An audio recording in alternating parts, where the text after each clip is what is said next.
Hello student, आपका हमारे YouTube channel पे स्वागत है। आज के इस वीडियो में हम सीटेट पेपर 2 के लिए मैथ्स के 10 इंपॉर्टेंट क्वेश्चन करेंगे। तो आइए स्टार्ट करते हैं अपने इस वीडियो को। तो सबसे पहला क्वेश्चन देखते हैं। फर्स्ट क्वेश्चन है, 3 numbers are in the ratio 1:2:3 and their HCF is 12। The numbers are. हमें यहाँ पर 3 नंबर का जो रेशो है वो दिया हुआ है और तीनों का जो HCF है वो दे रखा है। तो हमें बताना है कि वो तीनों नंबर कौन से होंगे। ठीक है, तो इस टाइप के क्वेश्चन को किस तरीके से करना है, जैसे कि हमें यहाँ पे बोला है कि A, B और C 3 नंबर हैं, उनका रेशो दे रखा है 1:2:3 का। ठीक है, और इनका जो HCF है वो दे रखा है 12। ठीक है, तो इस टाइप के क्वेश्चन को कैसे सॉल्व करना है, जो भी हमें HCF दे रखा हो उसको जो हमें रेशो दे रखा है उससे मल्टीप्लाई कर देंगे। तो 1 को अगर मैं 12 से करूँ तो हमारा 12 आ गया। ठीक है, 2 को मैं 12 से करूँ तो 24 हो गया, 3 को मैं 12 से करूँ तो 36 हो गया। तो वो जो 3 नंबर है वो कौन से हो जाएंगे, 12, 24 और 36। तो आंसर हो जाएगा option number D. Next question देखते हैं, question number second. Question number second है, the product of 2 numbers is 1320 and their HCF is 6। The LCM of the numbers is. तो हमें इस क्वेश्चन में बोला है कि दो नंबर का जो प्रोडक्ट है वो दे रखा है हमें 1320 और उन दोनों का जो HCF है वो दे रखा है।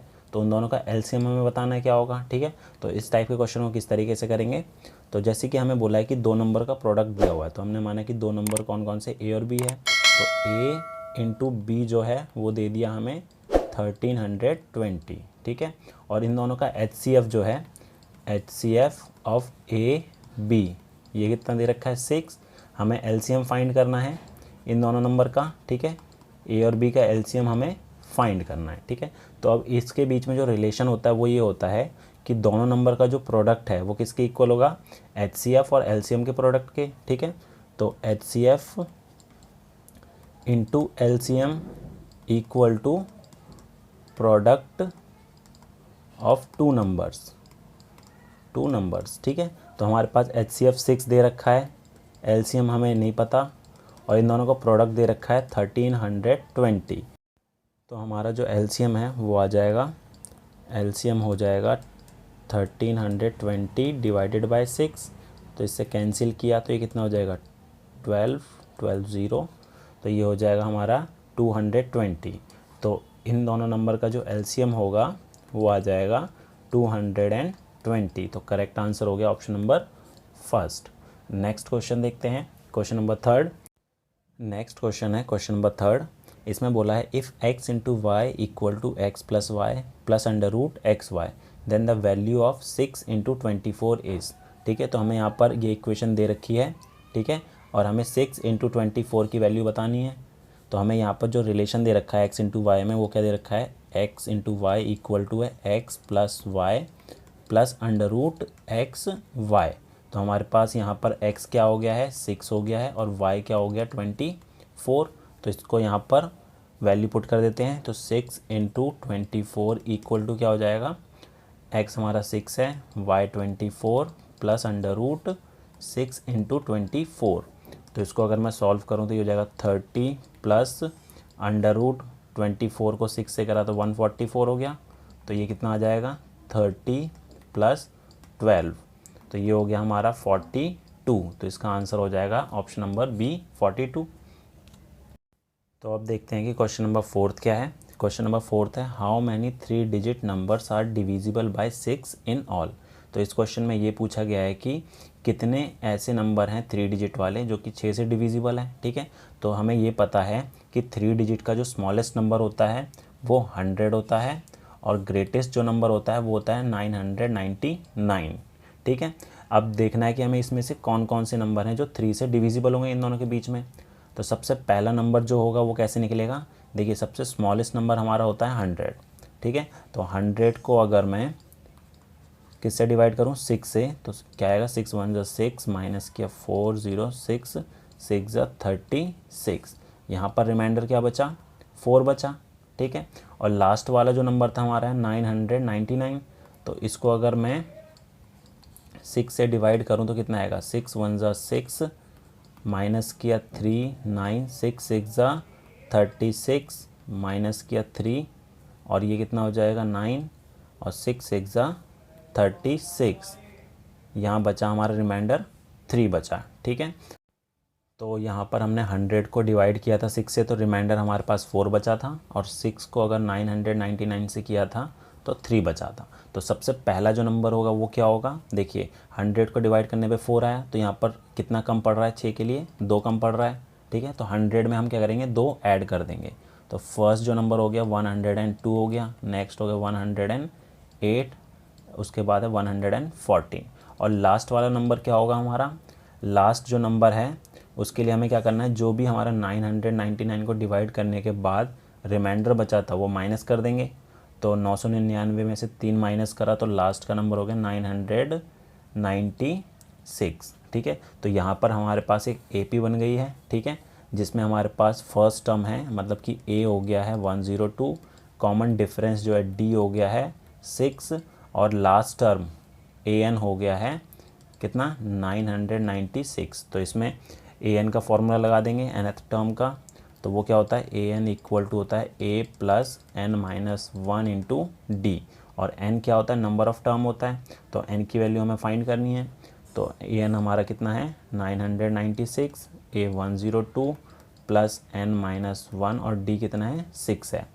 तो इसको सॉल्व करेंगे तो कितना आ जाएगा, ये आएगा हमारा n minus 1 into 6 equal to, इसको यहाँ माइनस किया तो 1996 माइनस 102, तो ये कितना हो जाएगा, n minus 1 into 6 equal to बचा कितना, 6 में से 2 गए 4, 9 में से 0 गए 9, और 9 में से 1 गया 8, तो n minus 1 equal to 894 upon में 6, कैंसिल किया 6 1 ज़ा 6, 2 6 4 ज़ा 24, 5 बचा 6 9 ज़ा, ठीक है। तो n माइनस 1 इक्वल टू 149 आया, तो n हमारा कितना हो जाएगा 149 प्लस 1 इक्वल टू 150। तो इसका करेक्ट आंसर हो गया ऑप्शन नंबर B। अगला क्वेश्चन देखते हैं, क्वेश्चन नंबर 5 देखते हैं। क्वेश्चन नंबर 5 है, the age of Sachin is 4 time that of his son 5 year ago, Sachin was 9 time age old as his son was at that time, the present age of the Sachin is. तो इस question में ये बोला है कि जो सचिन है वो अपने बेटे से 4 गुना है, ठीक है, और 5 साल पहले सचिन की एज जो थी उसके बेटे की एज से 9 टाइम ज़्यादा थी, ठीक है। तो हमें पूछा गया कि सचिन की प्रेजेंट एज क्या होगी, ठीक है। तो सचिन और उसकी सन की एज को हम लेट कर लेते हैं, तो उसकी सन की एज को मैंने x लेट करा, तो सचिन की एज क्या हो जाएगी 4x हो जाएगी, ठीक है, क्योंकि 4 टाइम है। अब बोला कि 5 साल पहले, ठीक है, तो 5 साल पहले सचिन के बेटे की एज क्या हो जाएगी x माइनस 5, और सचिन की एज हो जाएगी 4x माइनस 5, ठीक है। ये जो एज है वो 5 साल पहले की है। अब आगे बोला है कि जो सचिन की एज थी 5 साल पहले 9 टाइम थी उसके बेटे से, तो दोनों को अगर मैं इक्वल रखना चाहूँ तो 4x माइनस 5 तो सचिन की एज है, और यहाँ पर अगर इक्वल रखना होगा मुझे तो सचिन की एज को 9 से मल्टीप्लाई करना पड़ेगा, तब जाके दोनों की एज इक्वल होगी। तो इसको सॉल्व कर लेते हैं, 4x minus 5 equal to 9x minus 45, ठीक है। तो इसको सॉल्व करेंगे तो 4x minus 9x equal to minus 45 plus 5, इसे सॉल्व करूँगा तो माइनस का 5x हो गया और ये माइनस का 40। तो x की वैल्यू हमारे पास क्या आ गई है 40 अपॉन में 5, कैंसिल करा तो 8 आ गई है। तो x हमने क्या लेट करा था उसके बेटे की एज को, प्रेजेंट एज को, ठीक है। तो उसके बेटे की एज जो है प्रेजेंट एज वो 8 साल है, ठीक है। सन की एज क्या हो जाएगी प्रेजेंट 8 ईयर्स, और उसके फादर की मतलब कि सचिन की एज कितनी हो जाएगी 4 गुना, तो 4 गुना 8 कितना हो गया 32 साल। तो 42 ईयर्स जो है उसकी प्रेजेंट एज हो जाएगी। अगला क्वेश्चन देखते हैं, क्वेश्चन नंबर 6 देखते हैं। क्वेश्चन नंबर 6 है, if the cost price of 15 apples is same as the selling price of 20 apples, what is the gain or loss percent, ठीक है। तो इस क्वेश्चन में ये बोला है कि जो 25 एप्पल की जो कॉस्ट प्राइस है वो इक्वल है 20 एप्पल की सेलिंग प्राइस के। तो हमें पूछा है कि गेन और लॉस परसेंट क्या होगा। तो इस टाइप के क्वेश्चन को किस तरीके से करेंगे, तो इसको करेंगे कॉस्ट प्राइस जो है 15 एप्पल का बराबर है सेलिंग प्राइस 20 एप्पल के, ठीक है। तो कॉस्ट प्राइस और सेलिंग प्राइस को एक साइड कर लेता हूँ रेशो, तो इसको हम क्या करेंगे, अब जो ये सेलिंग प्राइस है इस साइड, इसको कॉस्ट प्राइस के नीचे ले आएंगे और जो 15 है उसको 20 के नीचे ले आएंगे। ठीक है, तो हमारे पास क्या आ जाएगा, कॉस्ट प्राइस अपॉन में selling price equal to 20 upon में 15। तो इसको कैंसिल किया तो क्या हो गया, 4 अपॉन में 3। तो कॉस्ट प्राइस और सेलिंग प्राइस का रेशो हमें पता लग गया 4 और 3 का है। तो इन दोनों के बीच में अभी कितने का डिफरेंस आ रहा है, 1 का डिफरेंस आ रहा है। तो अगर कॉस्ट प्राइस हमारे पास 4 है और सेलिंग प्राइस 3 है तो क्या हो रहा होगा, लॉस हो रहा होगा। लॉस कितना हो रहा है, 1 यूनिट का हो रहा है। ठीक है, तो लॉस परसेंट निकाल लेते हैं। लॉस परसेंट के लिए लॉस अपॉन में कॉस्ट प्राइस इंटू 100।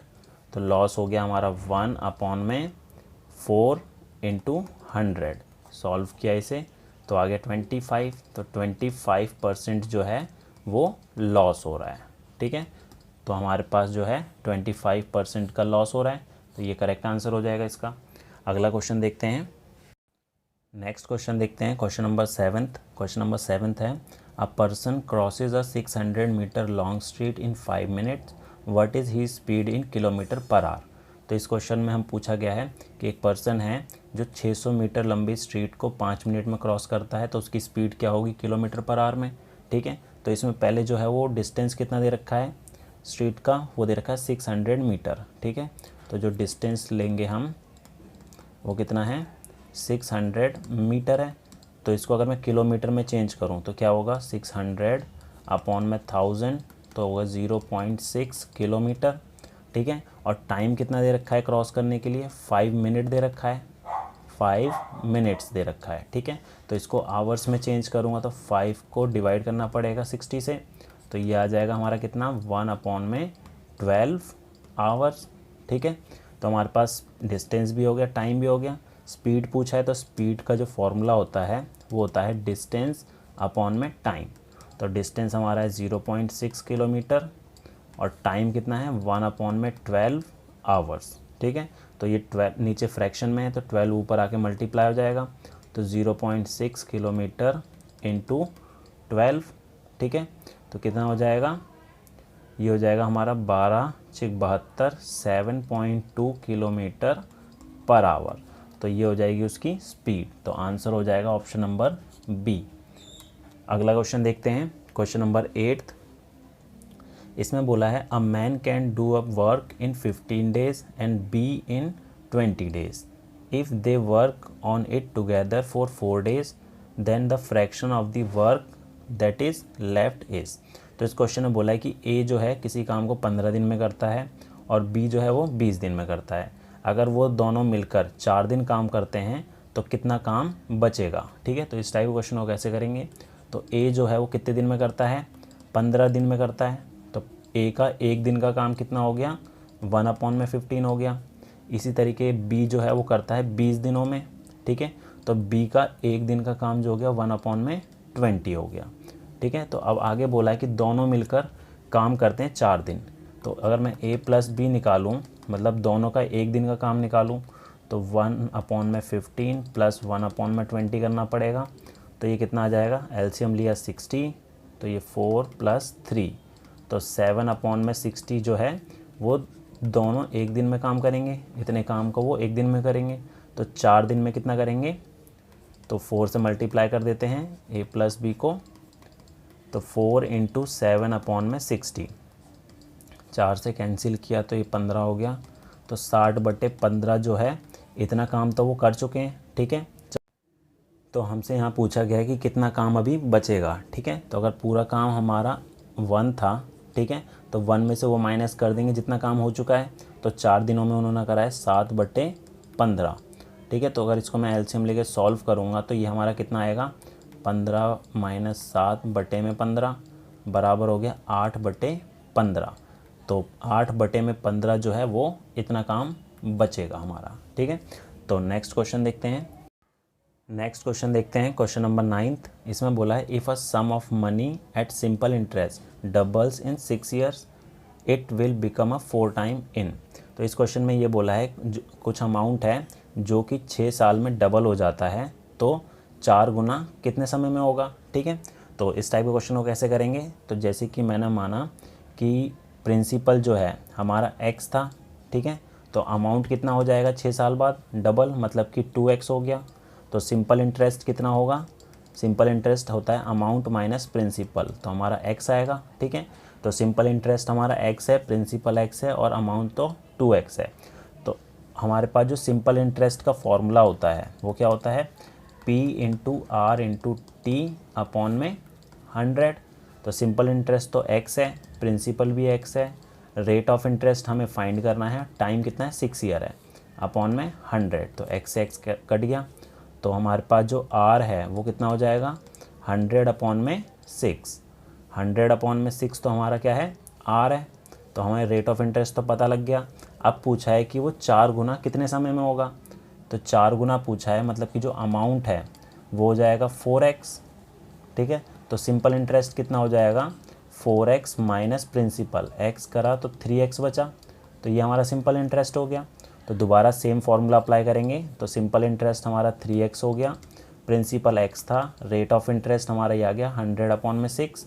तो 100 इंटू टाइम हमें फाइंड करना है, अपॉन में 6 तो ये आ गया, तो इसको कैंसिल करा और x से x कैंसिल हो गया। ठीक है, तो हमारे पास बचा क्या, टाइम बचा है 3 इंटू 6 इक्वल टू 18 ईयर्स। तो 18 साल में वो जो अमाउंट है वो 4 गुना हो जाएगा। तो इसका आंसर हो जाएगा ऑप्शन नंबर डी। अगला क्वेश्चन देखते हैं, question number 10th। Next question देखते हैं, क्वेश्चन नंबर 10th। इसमें बोला है the length of rectangular hall is 5 meter more than its breath, the area of the hall is 750 meter square, the length of the hall is. तो इसमें बोला है एक रेक्टेंगुलर हॉल है, एक रेक्टेंगुलर हॉल है जिसकी लेंथ जो है ब्रेथ से 5 मीटर ज़्यादा है। तो ब्रेथ को अगर मैं x ले लूँ तो लेंथ हमारा कितना हो जाएगा, लेंथ हो जाएगा x प्लस 5। ठीक है, ये ब्रेथ है और इसका एरिया जो है वो दे रखा है 750 मीटर स्क्वायर। ठीक है, तो एरिया होता है रेक्टेंगल का वो होता है लेंथ इंटू ब्रेथ होता है। ठीक है, तो लेंथ हमारे पास कितनी है x प्लस 5 और ब्रेथ x है, इक्वल टू एरिया दे रखा है 750। तो इसको अगर सॉल्व करूँ तो ये होगा x square plus 5x equal to 750। तो हमारे पास यहाँ पर एक क्वाड्रेटिक इक्वेशन बन जाएगी x square plus 5x minus 750 equal to 0। तो अब इसको हम स्प्लिटिंग मिडल टर्म से सॉल्व कर लेते हैं। तो इस क्वाड्रेटिक इक्वेशन को हम स्प्लिटिंग मिडल टर्म से सॉल्व कर लेते हैं। तो x स्क्वायर का कोफिशिएंट 1 है, तो 1 को 750 से मल्टीप्लाई करा तो 750 आएगा। तो इसके अगर मैं प्राइम फैक्टर्स करूं, 2 से किया 3 7 5, फिर 3 से किया 1 2 5, 5 से किया 25, फिर 5 से किया 5 और 1। ठीक है, तो हमें दो ऐसे नंबर बनाने हैं जिसको मल्टीप्लाई करने पे तो 750 आना चाहिए और प्लस या माइनस करने पे 5 आना चाहिए। तो यहाँ से 6 2 3 6, 6 पंजे 30, 30 और 25, 30 और 25 को अगर मैं मल्टीप्लाई करता हूँ तो 750 आता है और माइनस करता हूँ तो 5x आता है। तो इसको लिख देंगे x square plus 30x minus 25x minus 750 equal to 0। तो x कॉमन लिया इसमें से तो ये हो जाएगा x प्लस 30, यहाँ से 25 कॉमन लिया तो x प्लस 30। ठीक है, तो हमारे पास जो फैक्टर बनकर आए हैं वो हैं x माइनस 25 और x प्लस 30 इक्वल टू 0। तो अगर दोनों को इक्वल टू 0 रखूँ तो x हमारा आएगा एक 25 और एक आएगा माइनस का 30। तो माइनस में लेंथ तो हो नहीं सकती। ठीक है, तो हमारे पास जो है इसकी ब्रेथ जो है, क्योंकि x को तो हमने ब्रेथ माना था। ठीक है, तो ब्रेथ जो है वो 25 मीटर है, तो लेंथ कितनी हो जाएगी 5 मोर है, तो 25 प्लस 5 इक्वल टू हो गया 30 मीटर। तो इसका आंसर हो जाएगा ऑप्शन नंबर डी। ठीक है, तो ये थे 10 इंपॉर्टेंट क्वेश्चन सीटेट पेपर 2 के लिए। उम्मीद है आपको हमारा वीडियो पसंद आया होगा। Thank you.